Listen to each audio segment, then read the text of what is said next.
الحمد لله الحمد لله الذي هدانا لهذا وما كنا لنهتدي لولا أن هدانا الله والصلاة والسلام على رسوله محمد وعلى آله وأصحابه ومن والاه. قال الله تبارك وتعالى في القرآن العظيم: فأعوذ بالله من الشيطان الرجيم. يا أيها الذين آمنوا هل أدلكم على تجارة تنجيكم من عذاب أليم. صدق الله العظیم. خدمت همه عزیزان و بزرگواران صائمین ماه مبارک رمضان، السلام علیکم و رحمت الله تعالی و برکاته. با درسی از دروس دیگر، دروس رمضانی، همه شما عزیزان و بزرگواران را خوش آمدید میگویم. همانطوری که در جلسه گذشته دانستیم و فهمیدیم که ماه مبارک رمضان ماه فتح و فتوحات هست.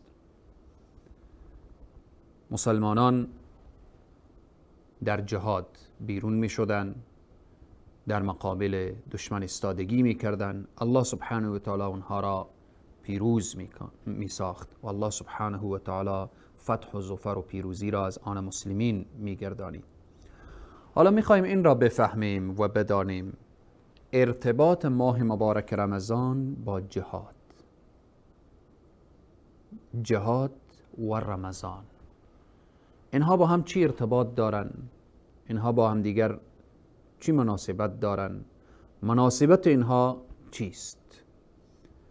و مسلمان ها در ماه مبارک رمضان که پیروز می شدن، حتما بین رمضان و در بین جهاد ارتباط هست که فتح و ظفر و پیروزی از آن مسلمین می شد. ارتباط جهاد با رمضان، یعنی وجوه مشترک بین رمضان و جهاد فی سبیل الله. اول اینکه در جهاد مشقت هست، سختی هست و بدون شک در ماه مبارک رمضان هم سختی هست، در ماه مبارک رمضان هم مشقت هست. پس وقتی مشقت و سختی آمد صبر میخواهد.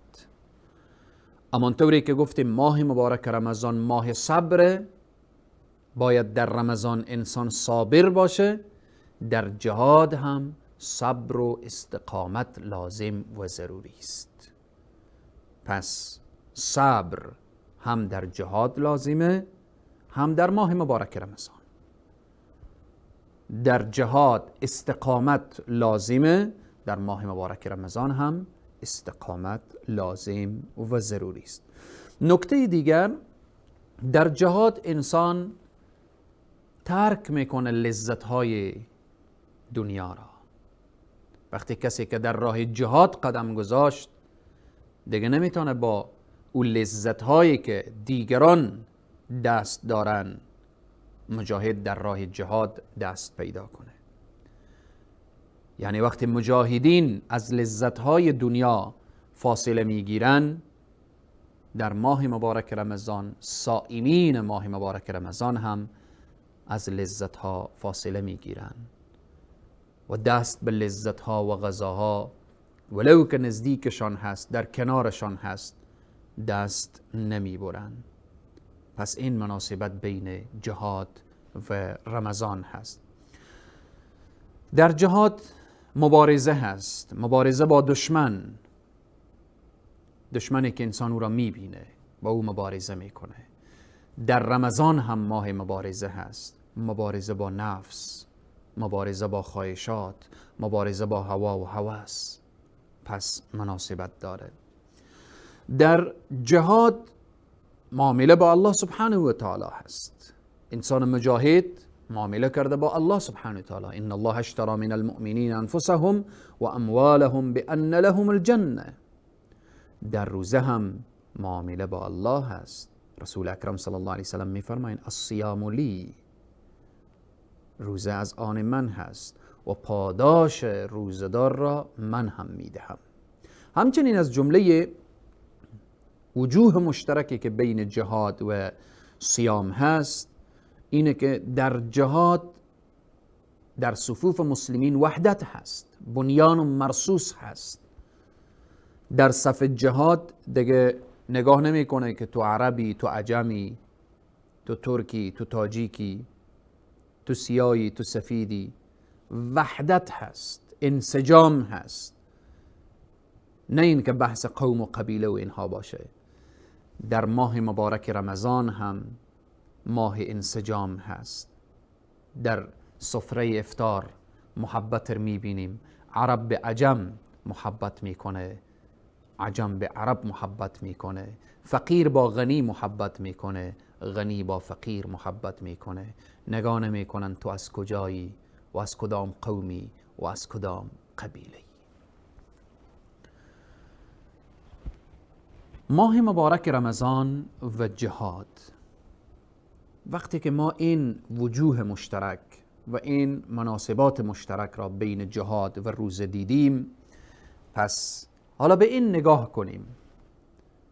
مسلمان ها در بدر، در غزواتی که در ماه مبارک رمضان رخ داد، در فتح مکه، مسلمان ها تا زمانی که ملبس به این دو صفت بودن، به این دو صفت، الله سبحانه و تعالی می فرماید بلا ان تصبروا و تتقوا،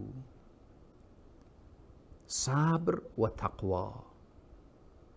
اگر این دو صفت برای مجاهد آماد، اگر این دو صفت برای مسلمان آماد، مسلمان فاتح میشه، فتح و پیروزی از آنش میشه، در مقابل دشمن پیروز میشه، غالب میآیه و دشمن مغلوب میشه. الله سبحانه و تعالی میفرماید بلا ان تصبروا و تتقوا و یأتوکم من فورهم هذا یمددکم ربکم ب5000 من الملائکة مسومین. خیلی مهمه. الله سبحانه و تعالی ماه مبارک رمضان ماه صبر گفته و تو روزه بگیر لعلکم تتقون، تا متقی بشی. این دو صفت که در زندگی احیا شد، انسان وقت صابر شد و متقی شد، کمک پروردگار می آیه، فرشتگان پروردگار می آیند به نصرت، به پیروزی، به کمک. این ملائکه کجا حضور پیدا کردند؟ در بدر. غزوه بدر در کدام زمان بود؟ در ماه مبارک رمضان. پس به اینه که مناسبات و یا ارتباطات جهاد با ماه مبارک رمضان خیلی عمیق و خیلی تنگاتنگ و نزدیک هست.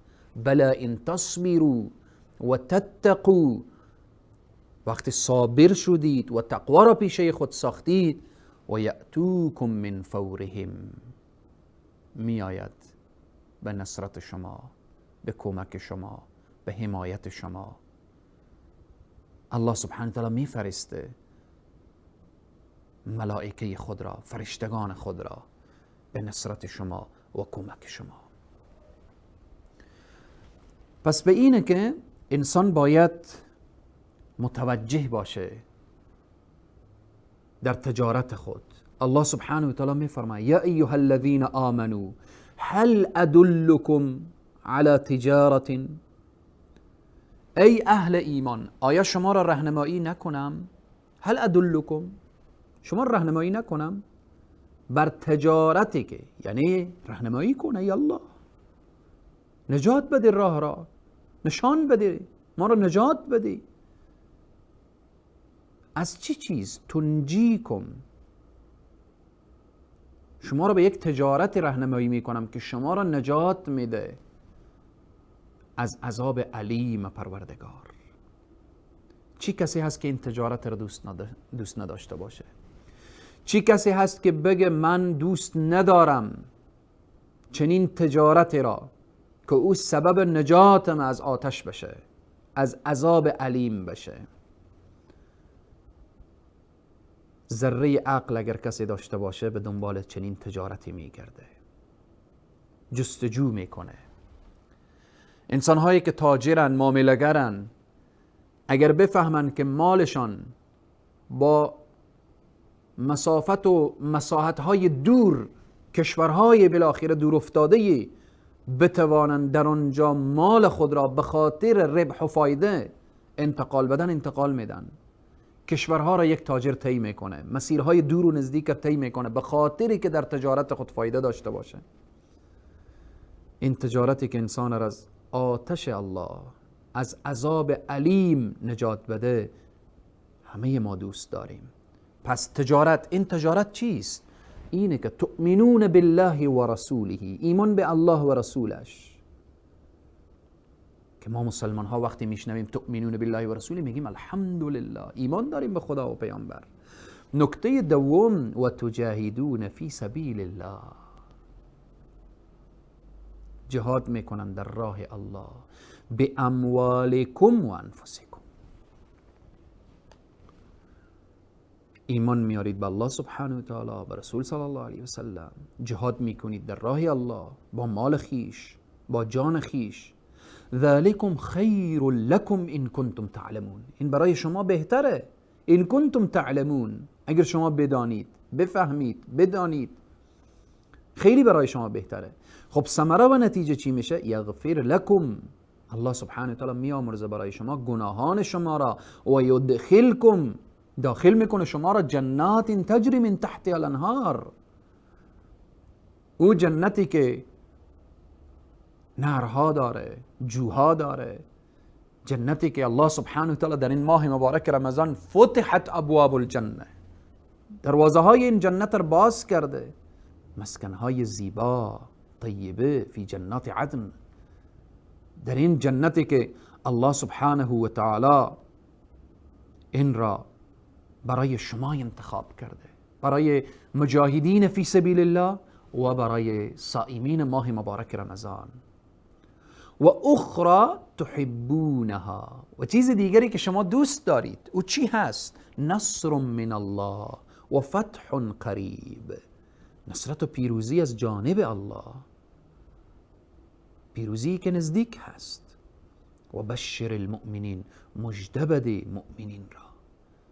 پس ارتباط جهاد با ماه مبارک رمضان اینه که الله سبحانه و تعالی وقتی این دو صفت را، صبر و تقوا را نصیب انسان کرد و انسان ملبس به این دو صفت شد، در حقیقت این تجارت با الله سبحانه و تعالی کرده، معامله با الله سبحانه و تعالی کرده. الله سبحانه و تعالی فتح و ظفر و پیروزی میاره. و همچنین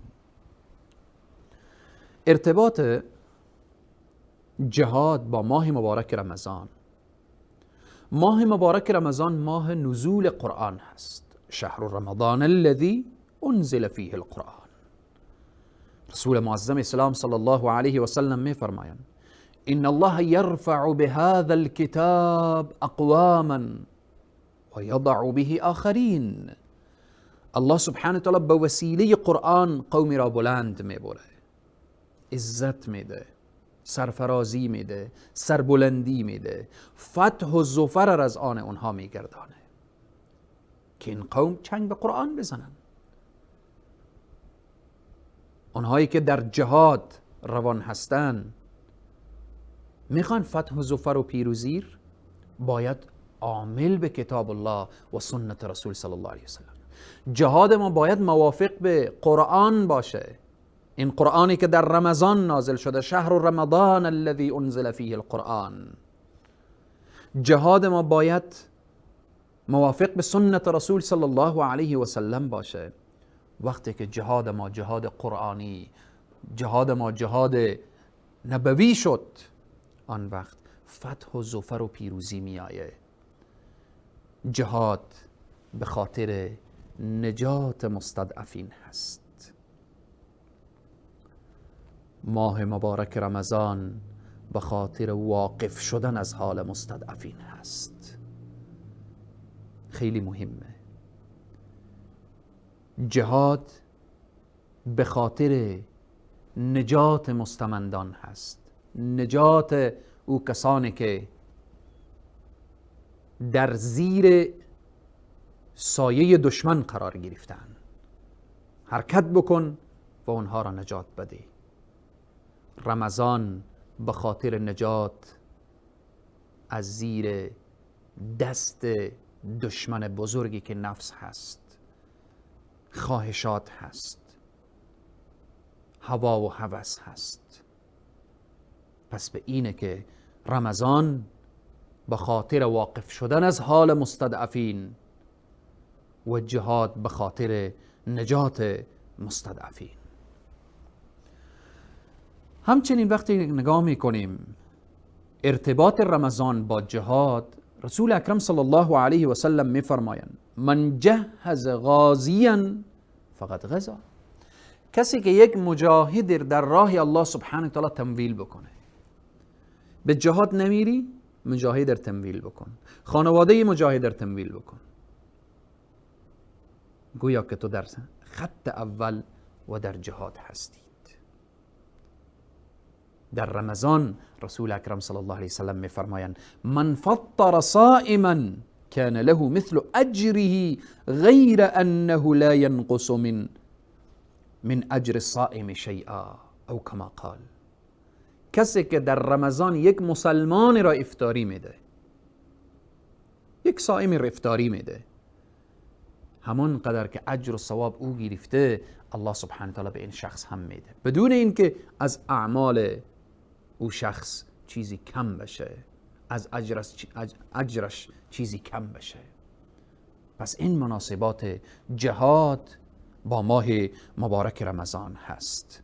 الله سبحانه و تعالی بر ما توفیق بده تا اینکه بفهمیم و بدانیم که ماه مبارک رمضان ماه جهاده، ماه تلاشه. وقتی انسان جهاد و تلاش ورزید، والذین جاهدوا فینا لنهدینهم سبلنا، کسی که تلاش کرد، کوشش کرد در راه الله سبحانه و تعالی، جهاد با دشمن، جهاد با نفس، جهاد با هوا و هوس، جهاد با خواهشات، همه اینها جهاد هست. لنهدینهم سبلنا، الله سبحانه و تعالی میگه من راه را برای اونها نشان میدم، من برای اونها فرج و گشایش میارم، من مشکلاتشان را حل میکنم، من فتح و ظفر و پیروزی از آن ایشان میگردانم. الله سبحانه تعالی به ما توفیق بده تا اینکه تجارت با الله داشته باشیم. ان الله اشتری من المؤمنین انفسهم، معامله با الله داشته باشیم.